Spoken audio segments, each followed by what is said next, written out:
गुरु माँ कही गई है। पहले माँ को प्रणाम करते हैं, फिर पिता को प्रणाम करते हैं, फिर गुरु को प्रणाम करते हैं। देखिए, पहले के लोग दंडवत प्रणाम करते थे।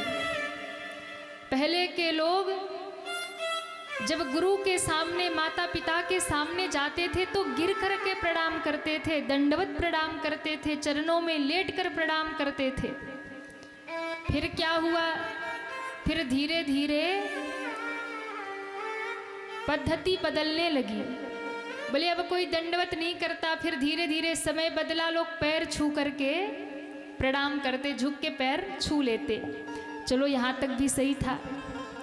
धीरे धीरे समय और बदला, थोड़े से बच्चे पढ़े लिखे होने लगे तो क्या किए? बोले झुकते तो है पर पैर तक पहुँचते नहीं है, घुटने पे ही लटक जाते हैं, घुटने पे ही अटक जाते बेचारे, घुटना छू लेते। चलो वहाँ तक भी ठीक ही था, कम से कम झुक तो रहे थे। समय बदला, स्थिति बदली, पद्धति बदल गई। अब कई कई झुकते तो हैं पर ज़्यादा नहीं झुकते, झुकते हैं घुटना छूने से पहले ही खड़े हो जाते हैं। हो गया प्रणाम। फिर समय बदला, स्टेटस थोड़ा और हाई हुआ। उसके बाद बच्चे थोड़े और पढ़ लिख गए, आस हो गई थोड़ी, हाँ दूर से नमस्ते। चलो यहाँ तक भी ठीक था। अब मामला और खतरनाक हो गया।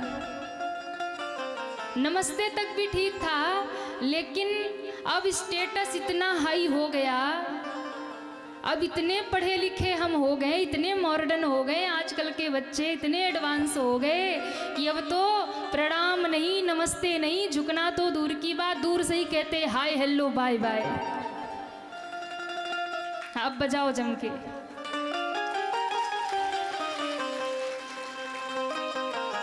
सही कह रहे कि गलत कह रहे? बात सही है तो जोरदार ताली बजाना। अच्छा, बच्चों का दोष नहीं है, हम बच्चों को दोष नहीं दे रहे। यहाँ जितने बच्चे हैं हम उनको दोष नहीं दे रहे, ये दोष माता पिता का है। हाँ, एकदम अंग्रेजी बोले, इंग्लिश मीडियम बना देती है बच्चों को मैयाएँ। मैयाओं को भी लगता है ना कि समाज में थोड़ा सा बच्चा अंग्रेजी बोले, हाय बाय करे, ताकि लगे कि भाई पढ़ा लिखा है। हाँ, दो चार अंग्रेजी बोल दे कोई ना, अरे भैया बहुत पढ़ा लिखा है। बताओ, जिसको अंग्रेजी नहीं आती बोले इसको कुछ ही नहीं आता। ये तो फिर गवा रही है। तो मैयाँ भी क्या करती है, बच्चे को सिखा देती है हाय हेलो बाय बाय। बेटा सुबह सुबह स्कूल जाए तो माताएं कहती बेटा बाय, जब बेटा लौट के आए तो बेटा कहता मम्मी हाय।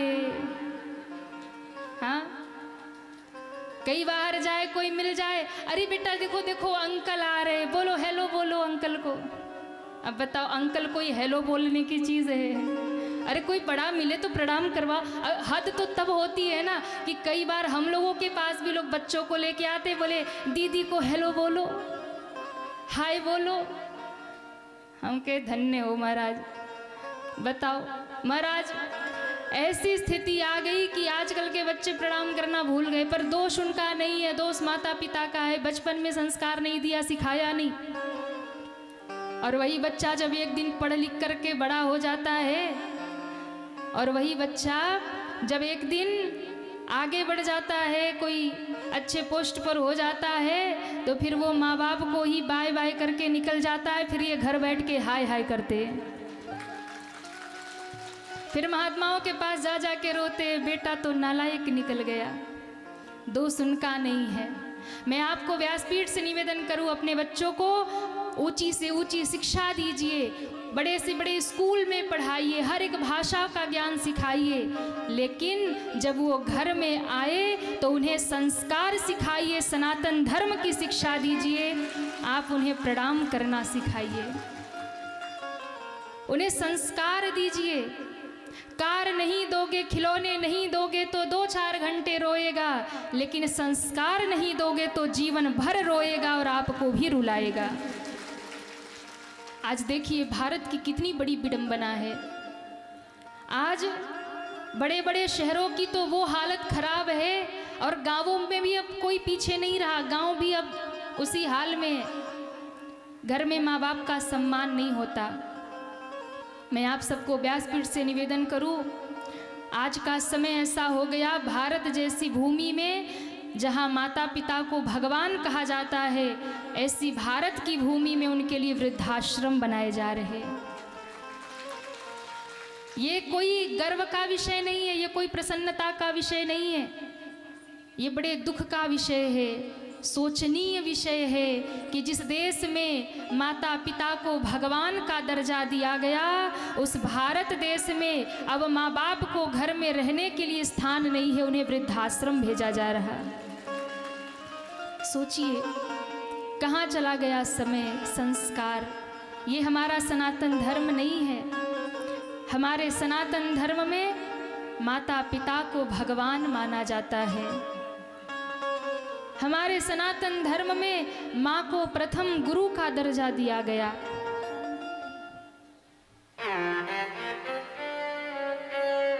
जहाँ पर कहा गया हमारे शास्त्रों में मातृदेवो भव, पितृदेवो भव, और तब गुरु का स्थान आचार्य देवो भव। सबसे पहले प्रणाम करने योग्य दुनिया में अगर कोई है तो वो माँ है। माँ से बड़ा कोई गुरु नहीं है, माँ बाप से बड़ा कोई भगवान नहीं है। जितने युवा बच्चे मुझे सुन रहे हैं, मैं व्यासपीठ से आप सबको निवेदन कर रही हूँ, अगर आपके घर में माँ बाप हैं तो उनका सम्मान करिए, उनका आदर करिए। मैंने गाँवों में यहाँ तक देखा है कि बच्चे माँ बाप को गाली भी सुनाते हैं, माँ को गालियाँ देते हैं, पिता को गालियाँ दे, कई बार तो हाथ भी उठा देते हैं माँ बाप के ऊपर। कैसे नालायक बच्चे होते होंगे, विचार करिए। माँ के जैसा करुणामयी दुनिया में कोई होता है क्या?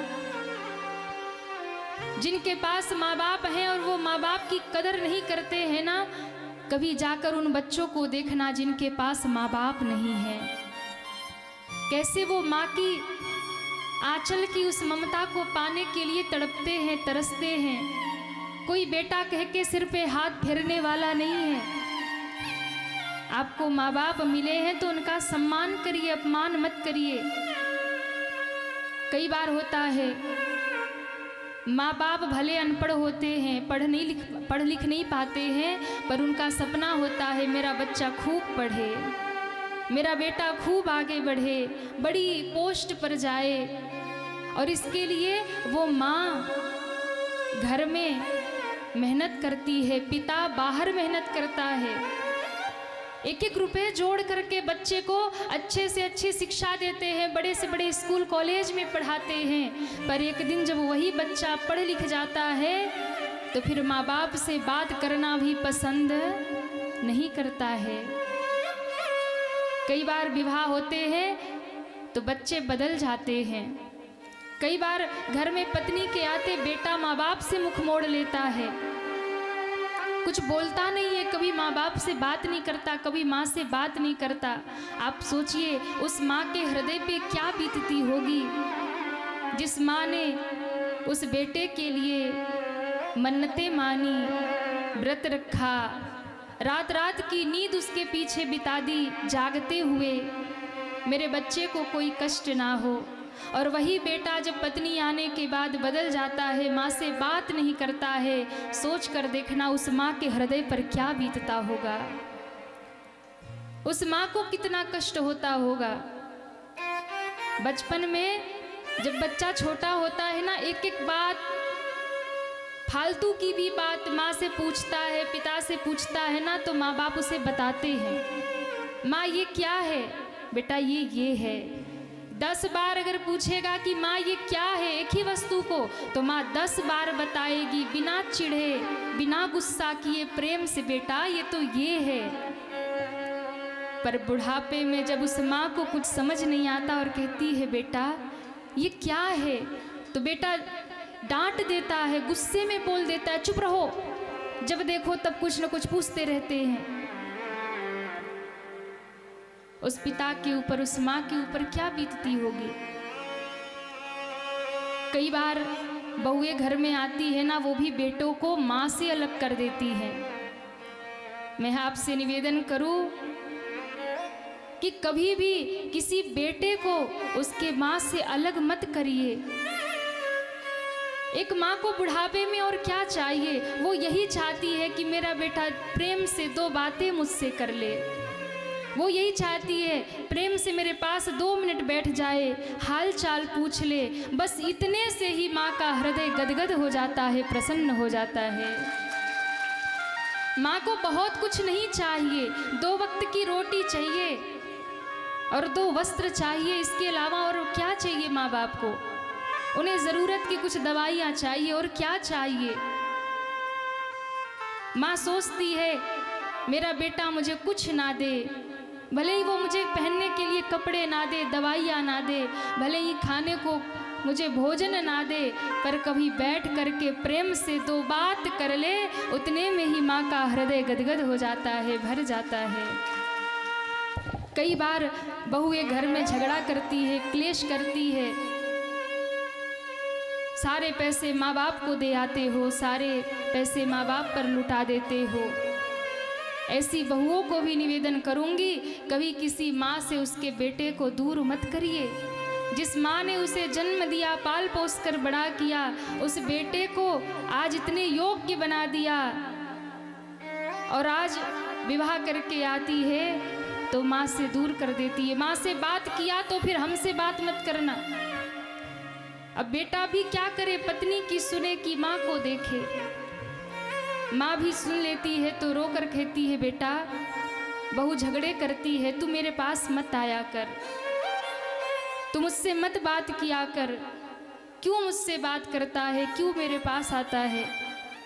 तेरे घर में क्लेश हो ये अच्छा नहीं लगता है, तू शांति से रहे, घर में कोई कलह ना हो, कोई बात नहीं, तू मेरे पास मत आ।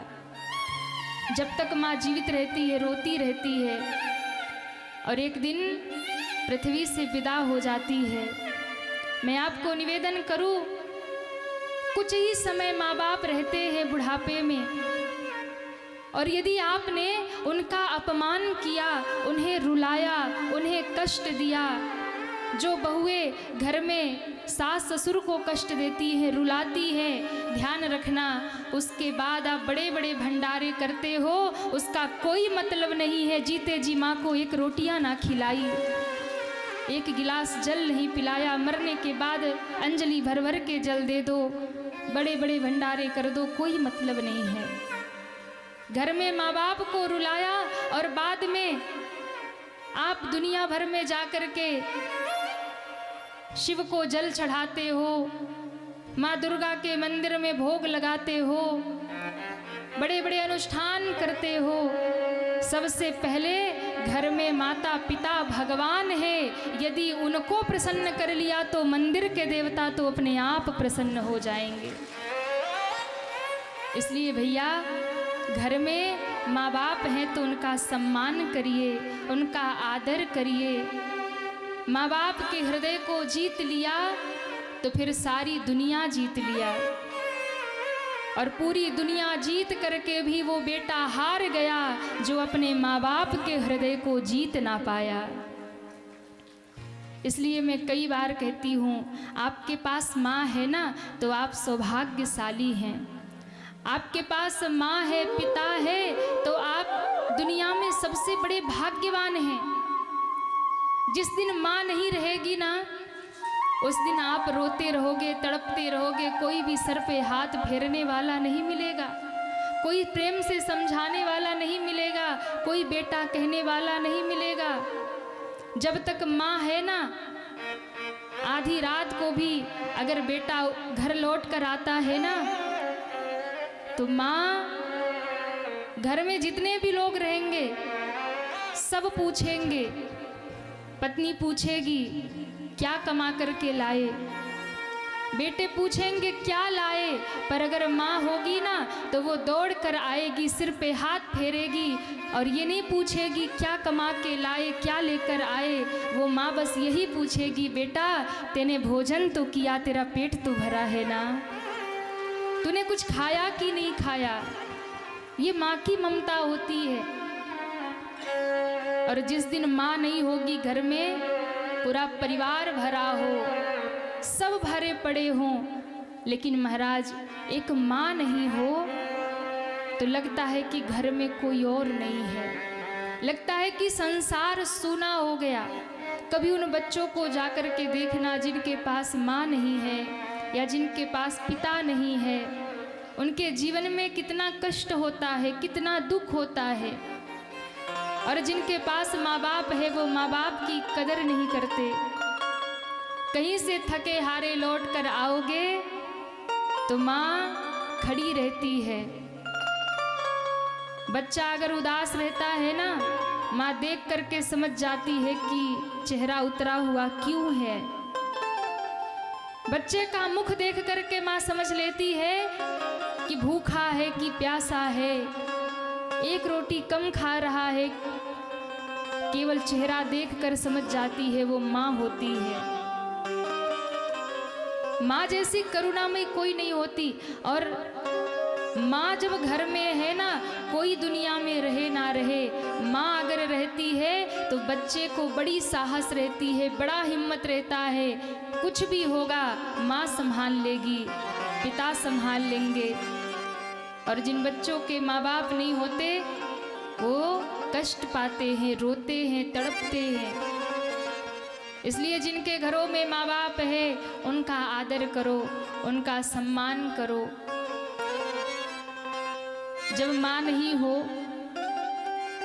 उस समय घर में आप देखना, माँ अगर कभी 2-4 घंटे के लिए भी घर से कहीं चली जाए ना, आप देखना पूरा घर, एक एक कोना घर का लगेगा कुछ है ही नहीं। कैसे लोग माँ का अपमान करते हैं, कैसे लोग माँ को कष्ट देते हैं, दुख देते हैं। जरा कभी उस घर को जाकर के देखना जिस घर से माँ चली जाती है, उस घर के बच्चों की हालत क्या हो जाती है। एक बहुत प्यारा भाव गाते हैं कि भले ही भरल पुरल पूरा परिवार लागता हो, परिवार लागता। एगो माई बिना घरवा अन्हार लागता।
लागता।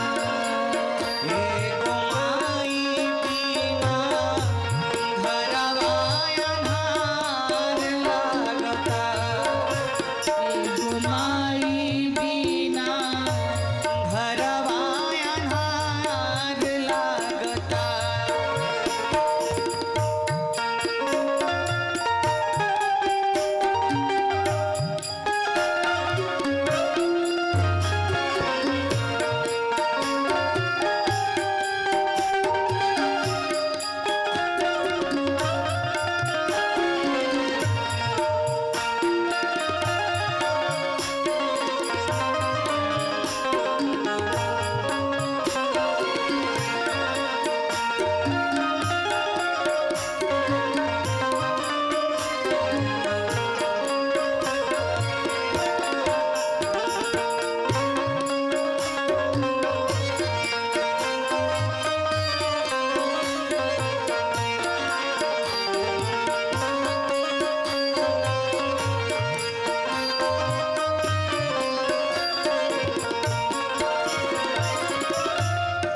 कह के केकरा के बोलाई हमरा कहाँ बाड़ी माई। कह केकरा के बुलाई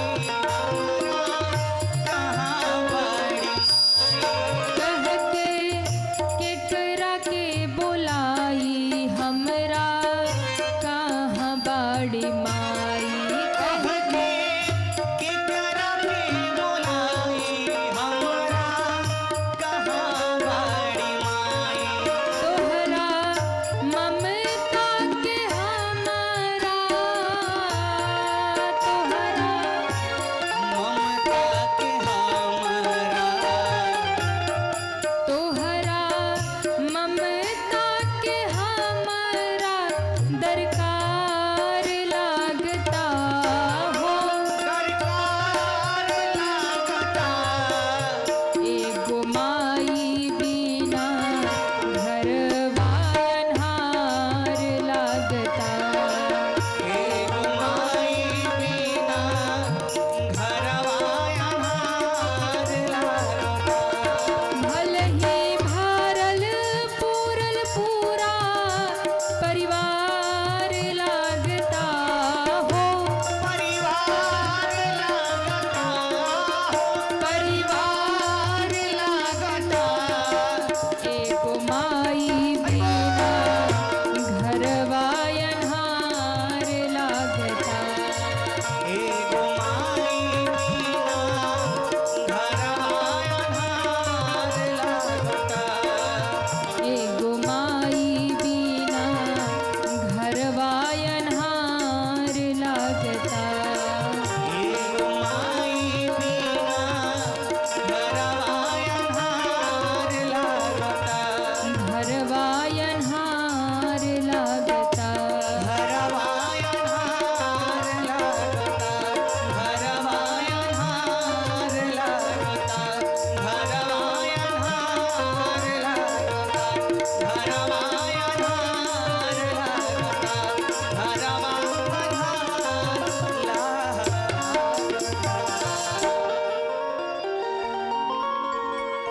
एगो माई बिना अरे घरवा अन्हार लागता। कि तोहरा ममता के हमरा ओ तोहरा ममता के हमरा दरकार लागता हो। दरकार लागता। एगो माई बिना घरवा अन्हार लागता। जब माँ चली जाती है ना, पूरा घर भरा हो, परिवार हो, रिश्तेदार हो, पर माँ जैसा दुलार करने वाला दुनिया में कोई नहीं होता। माँ जैसा प्यार करने वाला कोई और नहीं होता। माँ तो माँ होती है। माँ तो माँ होती है, जिसके लबों पे कभी बद्दुआ नहीं होती, जिसके लबों पे कभी बद्दुआ नहीं होती, वही तो संसार में एक माँ होती है। दुनिया में वही तो है, एक माँ ही तो है। बेटा कितना भी नालायक हो जाए, कभी अपने मुख से बद्दुआ नहीं देती है, बच्चे को कभी अपशब्द नहीं कहती है। बेटा भले ही माँ को गाली तक दे दे, हाथ भी उठा दे, कुछ भी कह दे, माँ रो लेती है, पर अपने बच्चे को कभी भी बद्दुआ नहीं देती है। एक माँ ऐसी होती है दुनिया में, माँ जैसा कौन होगा। इसलिए मैं आपको कहूँ, ये भगवान राम की कथा यदि आप सुन रहे हो तो भगवान राम यही सिखाते हैं कि भगवान से पहले भी अगर किसी की पूजा करनी है तो माँ बाप की पूजा कर लो, भगवान अपने आप प्रसन्न हो जाएंगे। ये राम कथा कहती है, मेरे राम जी का जीवन चरित्र ये कहता है कि हर बच्चे को राम बनना चाहिए, माता पिता की सेवा राम बनकर के करना चाहिए। अपने माँ बाप को गौरी शंकर समझिए, वही गौरी शंकर है। दूर दूर तक आप जाते हो, मंदिरों में श्रावण में महीने में लाइनों में लग करके महादेव को जल चढ़ाते हो, नवरात्रों में लाइन में लग लग करके माँ भगवती दुर्गा को ध्वजा नारियल छत्र चढ़ाते हो। ध्यान रखना, वो मंदिर में बैठे हुए गौरी शंकर ना आपके घर में ही बैठे हैं, आपके माँ बाप के रूप में। यदि उन्हें प्रसन्न कर लिया तो नवरात्रों में लाइन मत लगाओ, माँ के दरवाजे पर मत जाइए। बाबा धाम, विश्वनाथ धाम लाइनों में 10-10 घंटे लग करके जलाभिषेक करके आते हो और घर में पिता को एक गिलास पानी नहीं पिला रहे हो तो वो बेकार है। माँ बाप की सेवा सबसे बड़ा धर्म है। माँ बाप का सम्मान ही, उनकी सेवा ही बच्चे का कर्तव्य है, हर बच्चे का कर्तव्य है, हर पुत्र का कर्तव्य है। राम कथा यही सिखाती है, मात पिता गुरु ना वही माथा। मेरे राम जी ने यही आदर्श दिया, मेरे राम जी ने यही सिखाया, माँ बाप का सम्मान करो। अब मेरे राम जी अयोध्या में निवास कर रहे और गोस्वामी जी कथा आगे बढ़ा रहे हैं। बाबा कहते हैं, यह सब चरित कहा मैं गाई, यह सब चरित कहा मैं गाई, अगली कथा सुनहु मन लाई, अगली कथा सुनहु मन लाई। विश्वामित्र महामुनि ज्ञानी, विश्वामित्र महामुनि ज्ञानी, विश्वामित्र महामुनि ज्ञानी, विश्वामित्र महामुनि ज्ञानी, बसहि विपिन सुख आश्रम जानी, बसहि विपिन सुख आश्रम जानी, बसहि विपिन सुख आश्रम जानी, आश्रम जानी, आश्रम जानी।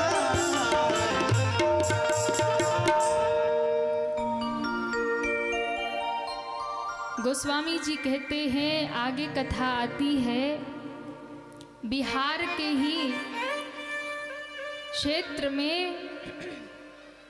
एक स्थान पड़ता है बक्सर। नाम सुना है?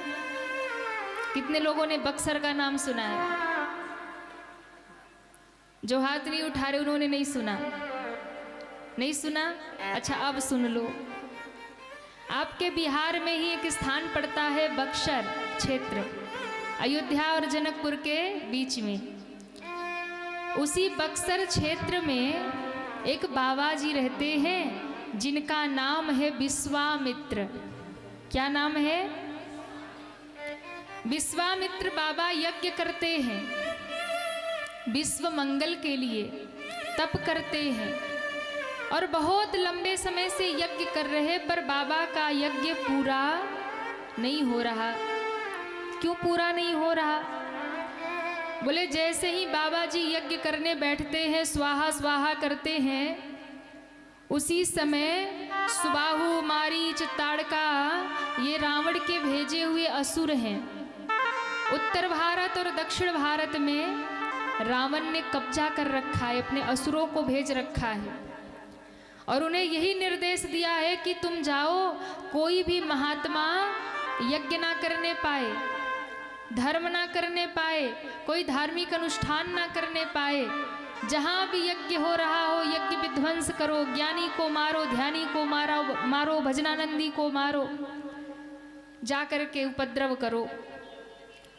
तो उत्तर में सुबाहु मारीच और ताड़का, जैसे ही बाबा जी का यज्ञ स्वाहा स्वाहा की ध्वनि शुरू होती है, यज्ञ का धुआं आकाश में गया कि सुबाहु मारीच ताड़का सब दौड़ाते, आकर के सब उपद्रव करते और यज्ञ को विध्वंस कर देते।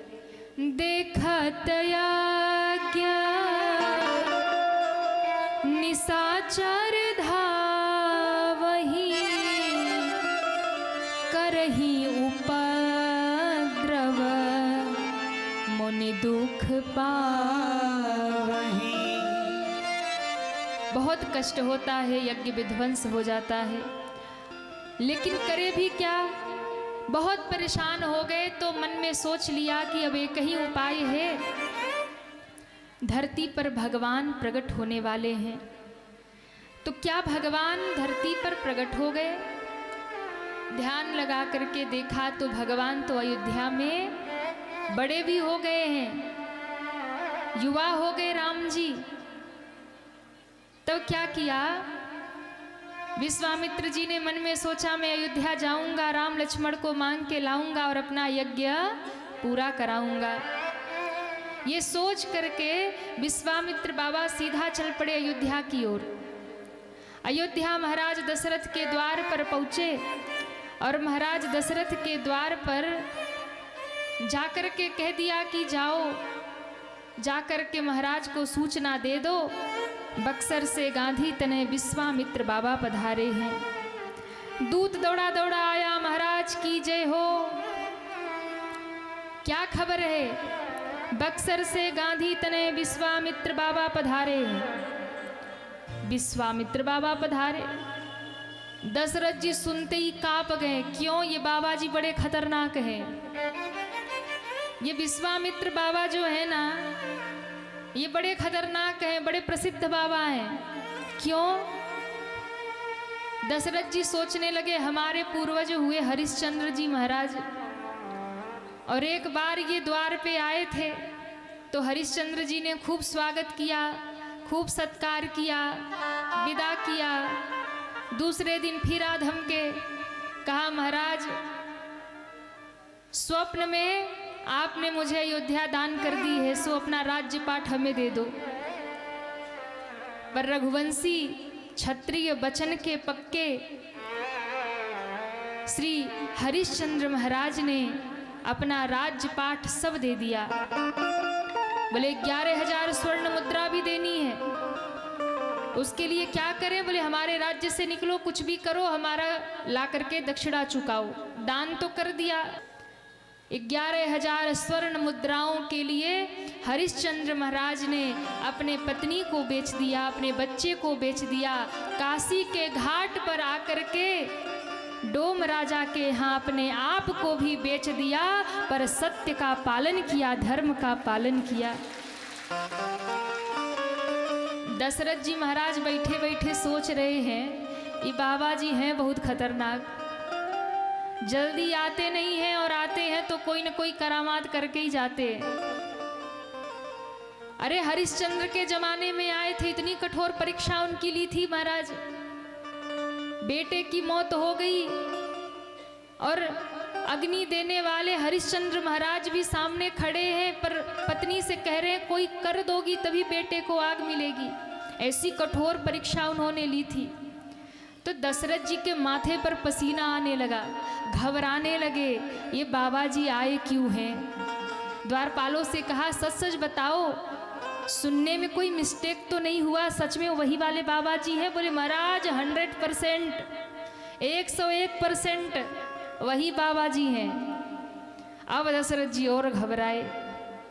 अच्छा क्यों घबरा रहे? दशरथ जी सोचने लगे ये बाबा जी जल्दी आते नहीं हैं, आते हैं तो करामात करते हैं, और तब ही आते हैं जब जब मेरे वंश में कोई चंद्र नाम का राजा होता है। यानी एक बार आए जब हरिश्चंद्र हुए, और बीच में इतने राजा हुए फिर कभी नहीं आए, और इतने दिनों बाद हमारे यहाँ रामचंद्र हुए तो बाबा जी फिर आधम के। अच्छा दशरथ जी के चिंता का कारण भी यही है। क्या कारण है? दशरथ जी सोच रहे हैं कि हरिश्चंद्र के जमाने में आए थे तो महाराज हरिश्चंद्र को ले जा करके काशी में बेच दिया, बनारस में बेच दिया। फिर इतने दिन बाद रामचंद्र आए तो बाबा जी फिर आधम के। हरिश्चंद्र को तो काशी में बेच दिया, अब मेरे रामचंद्र को ले जाकर कहीं तड़वन्ना में ना बेची आवे। यही सोचकर दशरथ जी घबराए, पर स्वागत किया, गृहस्थ धर्म निभाया, आसन पे बिठाया, चरण धोए, हाथ जोड़ लिया। के ही कारण आगमन तुम्हारा। बाबा किस कारण से आपका आना हुआ, कृपा करके बताइए।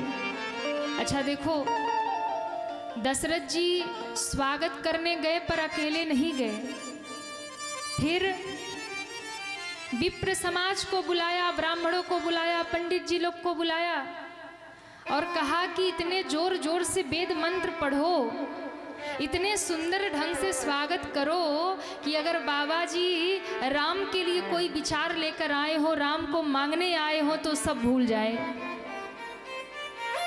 तो मुनि आगमन सुना जब राजा, मिलन गयहु लय विप्र समाजा। बाबा की चौपाई पे ध्यान देना, मिलन गयहु लय विप्र समाजा। एक होता है समाज और एक होता है समाजा। तो समाज नहीं समाजा, यानी बहुत भारी संख्या में पंडित जी लोगों को बुला लिया और सबको कहा ऐसा भयंकर स्वस्ति वाचन करो, वेद पाठ करो कि राम जी को मांगने आए हो तो भूल ही जाए। बड़ा जम के स्वागत हुआ, फिर हाथ जोड़ लिया, कहा क्यों आना हुआ। विश्वामित्र बाबा को लगा कि कुछ भी कर लो, वेद मंत्र सुनाओ, चाहे कुछ सुनाओ, राम को मांगने आए हैं सो मांगेंगे ही। विश्वामित्र बाबा को लगा कि अब सीधे सीधे पूछ रहे तो बता ही देना चाहिए। दशरथ जी हम आपके द्वार पर कुछ मांगने आए हैं, क्या चाहिए? तो कहा महाराज असुर समूह सतावहि मोहि।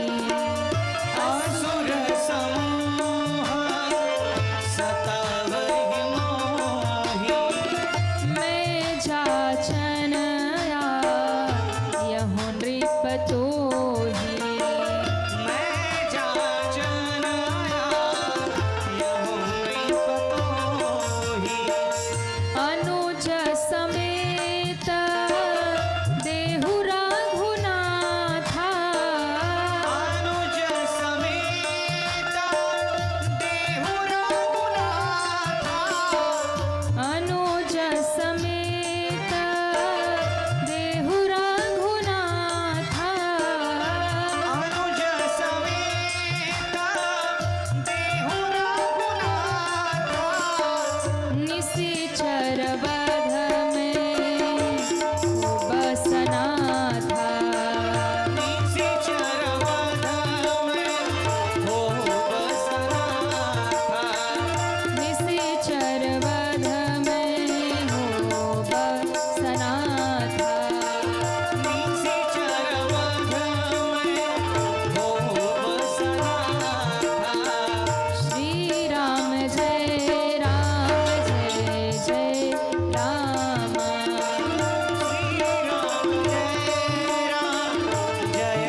मुझे राम चाहिए।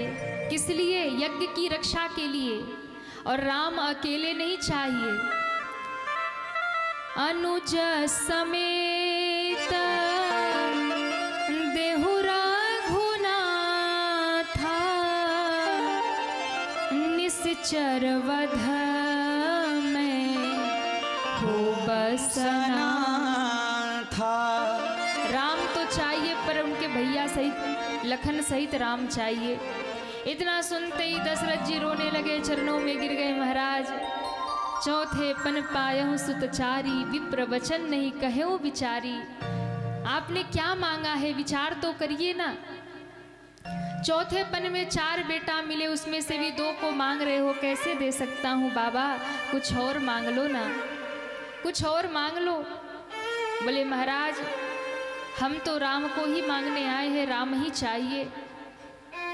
बोले नहीं, आप चाहे तो मेरा राज्य ले लो, पाठ ले लो, मेरा राजकोष ले लो, मैं स्वयं चलता हूँ युद्ध के लिए, पर राम देत नहीं बनत गोसाई। राम को नहीं दे सकता। राम लक्ष्मण ना मांगो जोगी जी। दशरथ जी कहने लगे, हे जोगी बाबा, सब ले जाओ, पर राम को नहीं दूंगा। मेरा राज्य ले लो, अयोध्या ले लो, मेरा राजकोष ले लो, जितनी गौएं चाहिए अभी संकल्प करता हूँ दान में ले लो। मांगो भूमि धेनु धन कोसा, सर्वस देहूं आज सहरोसा। सब कुछ लुटाने को तैयार है दशरथ जी। धन ले जाओ, गाय ले जाओ, धरती भूमि ले जाओ, पृथ्वी का दान कर दूं, अयोध्या दे दूं, यहाँ तक कि अपने प्राण दे दूं, पर राम देत नहीं बनत गोसाई। राम नहीं दे सकता। राम लक्ष्मण ना मांगो जोगी जी, राम देने के काबिल नहीं है। गा दे कि रहने दे? गा दे? वाह। राम लक्ष्मण ना मांगो जोगी जी, राम देने के काबिल नहीं है। राम लक्ष्मण ना मांगो जोगी जी, राम देने के काबिल नहीं है। अभी बाली उमरिया है इनकी, बाली उमरिया है इनकी, युद्ध करने के काबिल नहीं है। युद्ध करने के काबिल नहीं है। अभी बाली उमरिया है इनकी, अभी बाली उमरिया है इनकी, युद्ध करने के काबिल नहीं है। युद्ध करने के काबिल नहीं है। राम लक्ष्मण ना मांगो जोगी जी, लक्ष्मण ना मांगो जोगी जी, वो राम देने के काबिल नहीं है। राम देने के काबिल नहीं। जरा उठाइए दोनों हाथों को, हरि बोल।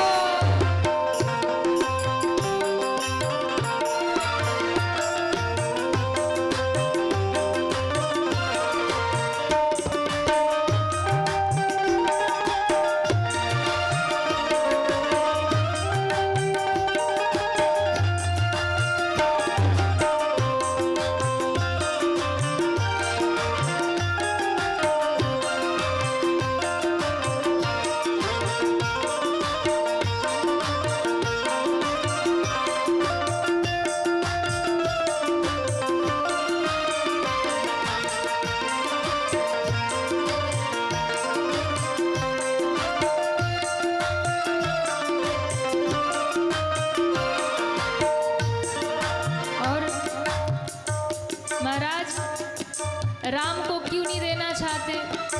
दशरथ जी ने कहा, बाबा मेरा राम अभी छोटा है। अच्छा, कितना छोटा है?